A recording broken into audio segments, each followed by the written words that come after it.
বন্ধুরা, বর্তমানে আমরা সকলেই এখন যে সমস্যাটাকে নিয়ে পড়ে আছি সেটা হলো আমাদের জবা গাছের কুঁড়ি ঝরে পড়া। বর্তমানে আমরা সকলেই দেখছি নানান ধরনের খাবার প্রয়োগ করার সত্ত্বেও গাছের মধ্যে যেমন এই সময়ে নতুন করে কুঁড়ি আসা বন্ধ হয়েছে, তেমন তার সঙ্গে সঙ্গে গাছের মধ্যে যে সমস্ত কুঁড়ি আছে বর্তমানে সেই কুঁড়িগুলো ফুলে পরিণত হওয়ার আগেই গাছ থেকে হলুদ হয়ে ঝরে যাচ্ছে। যেমন দেখতে পাচ্ছ বন্ধুরা, আমার এই জবা গাছটা তোমরা ভালো করে লক্ষ্য করলে দেখতে পাবে গাছের পাতাগুলো দেখো সবুজ চকচকে আছে, গাছ কিন্তু সতেজ আছে এবং গাছের মধ্যে কোনো ধরনের সমস্যা নেই। গাছের মধ্যে সঠিকভাবে আমি খাবার প্রয়োগ করেছি, কিন্তু তার সত্ত্বেও দেখো গাছের কুঁড়ি হাত দেওয়া মাত্রই আমার হাতের মধ্যে খসে কিন্তু চলে এলো। আর এই যে মূলত সমস্যা, এই মূলত সমস্যাটা আমরা কিন্তু সকলেই আমাদের গাছে লক্ষ্য করতে পারছি।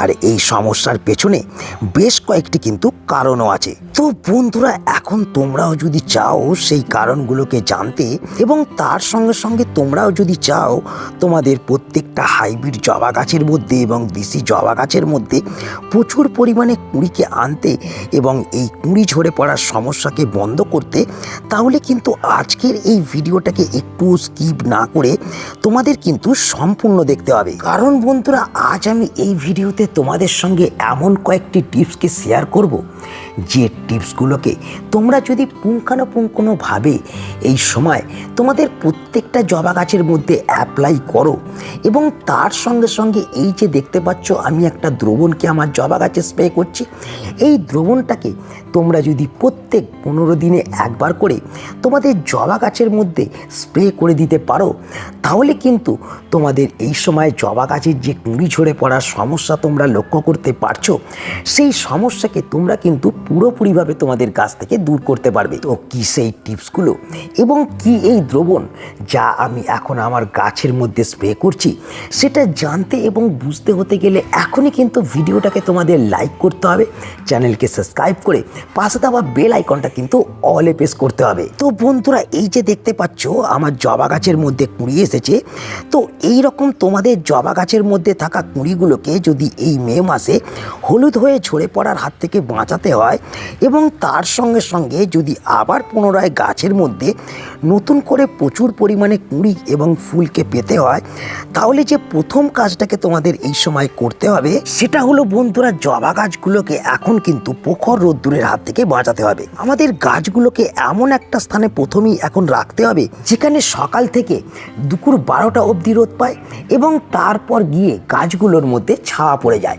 তাছাড়া মাথায় রাখবে বারবার যেন গাছের স্থানকে পরিবর্তন না করতে হয়, কারণ স্থান পরিবর্তন করলেও এই জবা গাছের কুঁড়ি হলুদ হয়ে কিন্তু ঝরে পড়তে থাকে। বন্ধুরা, এরপর যে 2 নম্বর কারণটা আছে আমাদের জবা গাছের কুঁড়ি এই মে মাসে হলুদ হয়ে যাওয়ার পেছনে, সেটা হলো সঠিকভাবে জবা গাছের মাটির মধ্যে জলকে না প্রয়োগ করা। বন্ধুরা, শুরুতেই আমি তোমাদের দেখাই, তোমরা দেখতে পাচ্ছ আমার এই জবা গাছের মাটিটা কিন্তু ময়েশ্চার আছে, একেবারে শুকিয়ে খটখটে যেমন হয়ে যায়নি, তেমন একেবারে মাটিটা কিন্তু ভিজে চপচপেও নয়। তো এই রকমভাবে তোমাদের জবা গাছের মাটিকে এই সময় রাখতে হবে। কারণ বন্ধুরা, অনেক সময় আমরা অতিরিক্ত পরিমাণে এই গরমে জবা গাছের মাটির মধ্যে জল প্রয়োগ করি, আর অতিরিক্ত পরিমাণে জবা গাছের মাটির মধ্যে এই সময় জলকে প্রয়োগ করলে যেটা হবে সেটা হলো জবা গাছের যে শিকড়, সেই শিকড় কিন্তু দুর্বল হয়ে যাবে এবং শিকড় দুর্বল হয়ে গেলে শিকড় কিন্তু মাটি থেকে সঠিকভাবে জল এবং তার পুষ্টিমূল্যকে ইনটেক করতে পারবে না। ফলে গাছের মধ্যে কুঁড়ি আসা তো দূরের কথা, যে কুঁড়িগুলো থাকবে সেই কুঁড়িগুলোও কিন্তু হলুদ হয়ে ঝরে যাবে। এর পাশাপাশি তোমাদের এটাকেও এই সময় মাথায় রাখতে হবে যাতে জবা গাছের মাটি এই সময় শুকিয়ে একেবারে খটখটে না হয়ে যায়। কারণ জবা গাছের মাটি শুকিয়ে খটখটে হয়ে গেলেও জবা গাছের শিকড় দুর্বল হয়ে যাবে এবং মাটির মধ্যে জল না থাকার কারণে গাছ কিন্তু সঠিকভাবে জলকে শিকড় দ্বারা ইনটেক করতে পারবে না এবং জলের অভাবে এই যে দেখতে পাচ্ছ আমার জবা গাছের কুঁড়িগুলো এই রকম সবুজ হয়ে আছে এবং ফোটার জন্য প্রস্তুত হয়ে আছে, এটা কিন্তু লক্ষ্য করতে পারবে না। গাছের কুঁড়ি জলের অভাবে হলুদ হয়ে কিন্তু গাছ থেকে ঝরে যাবে। তো বন্ধুরা, এরপর যে 3 নম্বর কারণটা আছে আমাদের জবা গাছের কুঁড়ি এই সময় হলুদ হয়ে যাওয়ার পেছনে, সেটা হলো সঠিক খাবারকে জবা গাছের মধ্যে না প্রয়োগ করা। এরপর তোমরা অনেকেই হয়তো বলতে পারো যে নানান ধরনের খাবারকে প্রয়োগ করার সত্ত্বেও এই সমস্যার সমাধান কেন হচ্ছে না।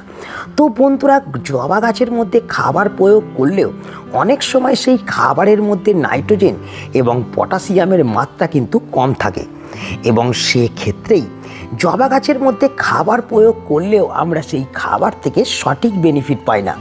তাই আমাদের যেটা করতে হবে, নাইট্রোজেন এবং পটাশিয়াম যে খাবারগুলোর মধ্যে আছে সেই ধরনের খাবারই আমাদের এই মে মাসে জবা গাছের মধ্যে প্রয়োগ করতে হবে। তো কোন ধরনের খাবারকে প্রয়োগ করব?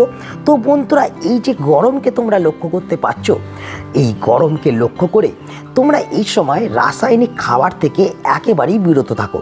তোমরা এই সময় যেটা করবে, ঘরোয়া খাবারকে কিন্তু ব্যবহার করবে। তো সেক্ষেত্রে তোমরা কোন খাবারকে ব্যবহার করবে, তো চলো সেটা আমি তোমাদের দেখিয়ে দিই। বন্ধুরা, এখানে তোমরা দেখতে পাচ্ছ আমি কিন্তু আমার হাতের মধ্যে দুটো ঘরোয়া উপকরণকে নিয়ে নিয়েছি। প্রথম যে উপকরণটা নিয়েছি সেটা হলো বন্ধুরা, এই দেখো চা পাতা। তো এই চা পাতা আমাদের জবা গাছের মধ্যে যেমন নাইট্রোজেনের যোগান দেবে, তেমন কিন্তু এই চা পাতা মাটিকে হালকা এবং উর্বর করে রাখবে। তার সঙ্গে সঙ্গে মাটির মধ্যে অ্যাসিডিক ভাবকে বাড়াবে, যা আমাদের জবা গাছ ভীষণভাবে পছন্দ করে। তার পাশাপাশি একটা ন্যাচারাল কম্পোস্টেরও যোগান দেবে। এর পাশাপাশি এই যে 2 নম্বর উপকরণটাকে দেখছো, এটা হলো বন্ধুরা কলার খোসার গুঁড়ো। শুকনো কলার খোসাকে আমি মিক্সির মধ্যে কিন্তু গুঁড়ো করে নিয়েছি। আর এই কলার খোসা আমাদের জবা গাছের মধ্যে ফসফরাস, ক্যালসিয়াম, পটাশিয়াম, ম্যাগনেসিয়াম এবং বিভিন্ন ধরনের কিন্তু খনিজ উপাদানের যোগান দেবে। আর এই দুটো খাবারকে দিলেই আর কোনো খাবার আমাদের জন্য এই সময় জবা গাছের জন্য প্রয়োজন হবে না। এই দুটো খাবারই আমাদের জবা গাছের সমস্ত খাদ্য চাহিদা মিটবে এবং গাছের মধ্যে কুঁড়ি ঝরে পড়া অনেকাংশে কিন্তু বন্ধ হবে। তো কতটা পরিমাণে এই দুটো উপকরণকে নিতে হবে? তো বন্ধুরা, এখানে আমি 2 চামচ এখানে চা পাতা এবং তার সঙ্গে 4 চামচ কলার খোসার গুঁড়োকে আমি নিয়ে নিয়েছি। তো এবার প্রশ্ন হচ্ছে, এই খাবারগুলোকে আমরা কতটা পরিমাণে ব্যবহার করব? তো বন্ধুরা, এই দুটো উপকরণ আমি 10 ইঞ্চি দুটো টবের জন্য নিয়ে নিয়েছি। এই দুটো খাবারকে একসঙ্গে মেশাবো। যেমন তোমরা দেখতে পাচ্ছ আমি দুটো খাবারকে একসঙ্গে মিশিয়ে নিচ্ছি।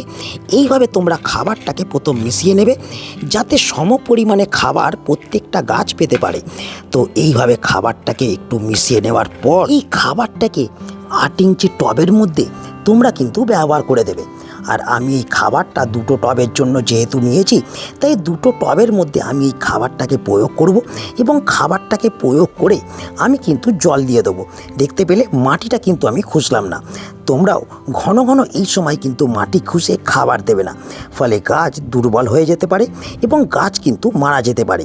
এইভাবে উপর থেকে খাবার দিয়ে সুন্দর করে তোমরা কিন্তু জল প্রয়োগ করে দেবে। কিন্তু বন্ধুরা, শুধুমাত্র নাইট্রোজেন পটাশিয়াম যুক্ত খাবারের অভাব হলেই আমাদের জবা গাছের মধ্যে যে কুঁড়ি ঝরে যায় সেটা কিন্তু নয়। এই খাবারের অভাব ছাড়াও যে 4 নম্বর কারণের জন্য জবা গাছের কুঁড়ি এই সময় ঝরে পড়তে তোমরা লক্ষ্য করতে পারছো, সেটা হলো গাছের মধ্যে পোকামাকড়ের আক্রমণ। এই সময় গাছের মধ্যে মানে আমাদের জবা গাছের মধ্যে নানান ধরনের কিন্তু পোকামাকড়েরও আক্রমণ হয়। যেমন তোমরা দেখছো আমার এই গাছের মধ্যে মিলিবাগের আক্রমণ হয়েছে। তো এই পোকামাকড়ের যখন আক্রমণ হয় তখন কিন্তু এই পোকামাকড় গাছের কুঁড়িগুলোকে হলুদ করে দিয়ে কিন্তু ঝরিয়ে দিতে থাকে এবং গাছগুলোকে ধীরে ধীরে কিন্তু দুর্বল করে দেয়। তো এর থেকেও কিন্তু আমাদের গাছগুলোকে রক্ষা করতে হবে, তবেই কিন্তু আমরা গাছের কুঁড়ি ঝরাকে চিরতরে বন্ধ করতে পারবো। তো সেক্ষেত্রে আমাদের যেটা করতে হবে, ঘরোয়া একটা কীটনাশককে আমাদের কিন্তু গাছের মধ্যে প্রয়োগ করতে হবে। তো কোন ধরনের কীটনাশককে আমরা প্রয়োগ করব? বন্ধুরা, এখানে তোমরা দেখতে পাচ্ছ আমি একটা পাত্রের মধ্যে 1 লিটার জল নিয়েছি। তোমাদের প্রয়োজন অনুযায়ী প্রথম কিন্তু তোমরা জলকে ব্যবহার করবে এবং প্রতি লিটার জলের জন্য তোমাদের প্রথম যে ঘরোয়া উপকরণটাকে মেশাতে হবে সেটা হলো বন্ধুরা এই শ্যাম্পু। তো এখানে দেখতে পাচ্ছ আমি 1 টাকা দামের একটা শ্যাম্পু কিন্তু ব্যবহার করেছি। তো এক্ষেত্রে আমরা কি পুরো শ্যাম্পুটা 1 লিটার জলে ব্যবহার করব? না, আমরা যেটা করব এই শ্যাম্পুটা কিন্তু প্রথম কেটে নেব এবং প্রতি লিটার জলের জন্য আমরা কিন্তু হাফ চামচ শ্যাম্পু ব্যবহার করব। দেখতে পাচ্ছ আমি এখানে হাফ চামচ শ্যাম্পু নিলাম, নিয়ে 1 লিটার জলের মধ্যে ভালো করে কিন্তু গুলিয়ে দিচ্ছি। তো বন্ধুরা দেখতে পাচ্ছ জলের মধ্যে ফেনা সৃষ্টি হয়ে গেছে এবং শ্যাম্পুটা ভালোভাবে জলের সঙ্গে মিশে গেছে। এরপর যে 2 নম্বর উপকরণটাকে তোমাদের এই জলের মধ্যে মেশাতে হবে সেটা হলো বন্ধুরা হলুদ। তো এক্ষেত্রে দেখতে পাচ্ছ আমি রান্নাঘর থেকে হাফ চামচ হলুদকে নিয়ে নিয়েছি এবং হলুদটাকে আমি কিন্তু এই দ্রবণটার মধ্যে প্রয়োগ করে দিলাম। এবং এই হলুদকে প্রয়োগ করে দেওয়ার পরেও তোমাদের ভালোভাবে এই দ্রবণটাকে কিন্তু গোলাতে হবে। কিন্তু এর সাথে সাথে মাথায় রাখবে এই দ্রবণটা সঙ্গে সঙ্গে ব্যবহার করা যাবে না। এই দ্রবণটাকে ব্যবহার করার আগে কমপক্ষে আমাদের কিন্তু 2 ঘন্টা রেখে দিতে হবে। বন্ধুরা তোমরা দেখতে পাচ্ছ আমি ফিরে চলে এলাম কিন্তু 2 ঘন্টা পর, এবং 2 ঘন্টা পর আমি যেটা করছি এই দ্রবণটাকে আবার কিন্তু একটু সুন্দরভাবে গুলিয়ে নিচ্ছি। তোমরাও কিন্তু দ্রবণটাকে সুন্দরভাবে আবার একটু প্রথম গুলিয়ে নেবে এবং গুলিয়ে নেওয়ার পর তোমরা যেটা করবে এই দ্রবণটাকে অন্য একটা পরিষ্কার পাত্রের মধ্যে একটা ছাঁকনি বা পরিষ্কার কাপড় দিয়ে ভালো করে ছেঁকে নেবে। তো দেখতে পাচ্ছ আমি ছেঁকে নিলাম এবং এই যে দ্রবণটা তৈরি হলো এই দ্রবণটাকে আমাদের যেটা করতে হবে একটা স্প্রেয়ার মেশিনের মধ্যে ভরে প্রত্যেক 10 দিন ছাড়া একবার করে বিকালবেলার দিকে ভালোভাবে জবা গাছের মধ্যে স্প্রে করতে হবে। আর এই ঘরোয়া কীটনাশকটাকে প্রয়োগ করলেই তোমরা লক্ষ্য করতে পারবে সমস্ত ধরনের পোকামাকড় যেমন গাছ থেকে দূর হয়েছে, তেমন এই দ্রবণের মধ্যে থাকা হলুদ সমস্ত ধরনের ছত্রাককেও গাছ থেকে দূরে রেখেছে। তো বন্ধুরা এই 4টি কাজকে জবা গাছের মধ্যে করেও যদি তোমরা তোমাদের জবা গাছের কুঁড়ি ঝরাকে বন্ধ না করতে পারো, তাহলে কিন্তু তোমাদের যে 5 নম্বর এবং সর্বশেষ কাজটাকে করতে হবে সেটা হলো এই যে দেখতে পাচ্ছ আমি একটা দ্রবণকে জবা গাছের মধ্যে স্প্রে করছি। এই দ্রবণটাকে তোমাদের কিন্তু বাড়িতে তৈরি করে তোমাদের জবা গাছের মধ্যে প্রয়োগ করতে হবে। আর এই দ্রবণ বন্ধুরা এতটাই কার্যকরী এবং পাওয়ারফুল যেটা গাছে প্রয়োগ করা মাত্রই তোমরা কিন্তু রেজাল্ট 24 থেকে 48 ঘন্টার মধ্যেই কিন্তু লক্ষ্য করতে পারবে। এই দ্রবণকে একবার তোমাদের জবা গাছের মধ্যে প্রয়োগ করলেই তোমরা লক্ষ্য করতে পারবে সমস্ত ধরনের জবা গাছের কুঁড়ি ঝরা বন্ধ হয়েছে এবং তার সঙ্গে সঙ্গে গাছের মধ্যে নতুন করে আবার কিন্তু কুঁড়ি আসতে শুরু করেছে। কিন্তু বন্ধুরা এই দ্রবণ থেকে এতগুলো বেনিফিট পাওয়ার জন্য আমাদের কিন্তু এই দ্রবণটাকে কিভাবে তৈরি করতে হবে সেটা কিন্তু জানতে হবে। তো বন্ধুরা এই ম্যাজিক খাবারটাকে আমাদের জবা গাছের জন্য তৈরি করতে হতে গেলে আমাদের প্রথম যেটা লাগবে সেটা হলো জল।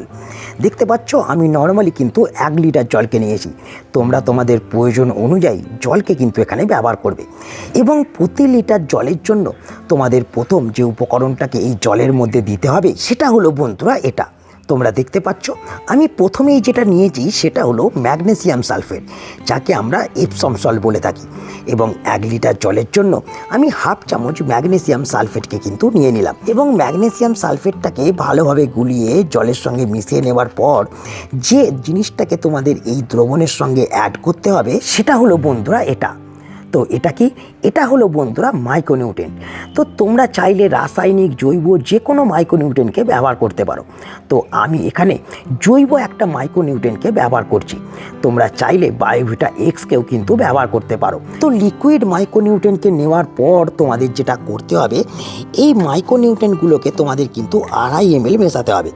আমি কিন্তু নর্মালি এখানে প্রয়োগ করে তোমাদের দেখাচ্ছি, তোমরা অবশ্যই মাইক্রোনিউট্রিয়েন্টকে মেপে নিয়ে কিন্তু প্রয়োগ করবে।